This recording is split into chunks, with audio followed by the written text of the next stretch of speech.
Good morning, children. Today we are starting the next part of the lesson, life processes in living organisms.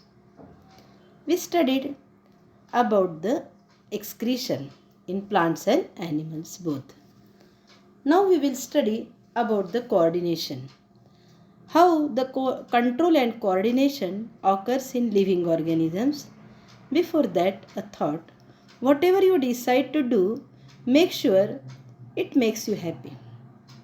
Children, very nice phrase that whatever you decide to do, make it sure it makes you happy. So, we should do the things that we love to do. Okay? That work, whatever the work you are going to do, while doing that work, you decide that or make it sure that it makes you happy. Okay? So, do such a work, such a thing that along with you everyone will be happy. Okay? And in that only the coordination is included. So, for becoming happy, one has to do certain activity related to others also. So, that makes us happy. So, children, now come to the topic coordination. The word itself is telling us that we should work hand in hand. You know, or you had studied the different life processes, okay, different activities performed by the various organs that forms the system. Various systems are interdependent on each other. You know that if any one of the system digestion is not proper, how the soluble food substances will be formed and how that soluble food substances will mix with the blood and circulation will not be proper. Okay, if circulation is not proper, respiration will not occur. So all these processes which are correlated with each other, it is called as coordination. Several organs are there in human being, you know. So the coordination of the various organs should occur so that the life systems, life processes will occur smoothly. So, depending upon this, we say that systematic regulation of different processes can be called as a control. What it is? Systematic regulation of different processes. Whatever the different life processes occurs inside our body, the proper regulation of these systems, it is called as a control. And then after having a control over the regulation of these processes, bringing in about these different processes in proper sequence. Okay, regulating that processes and then bringing them in a proper sequence, it is called as the coordination.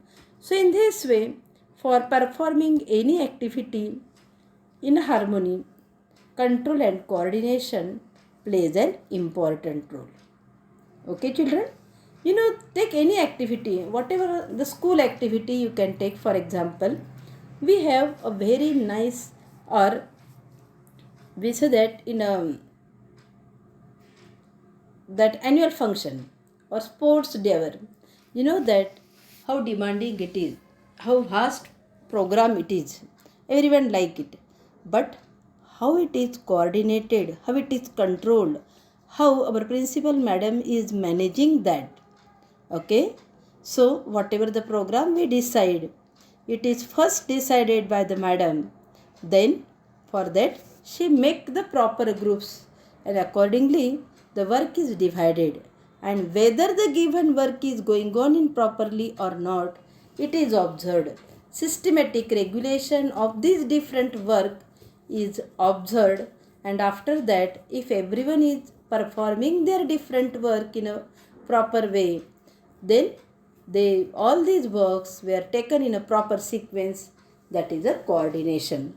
So if control and coordination is there, at that time the proper work will be done in harmony. Okay. So what is that? Proper coordination between the various systems which helps to maintain the state of equilibrium. It is called as homeostasis. So whatever the control and coordination is there, so that proper control and coordination, it is called as a homeostasis, state of equilibrium. Okay. So control and coordination, whatever occurs in various organisms, that helps to maintain the state of equilibrium. Equilibrium means happiness in a proper harmony. That is called as a homeostasis.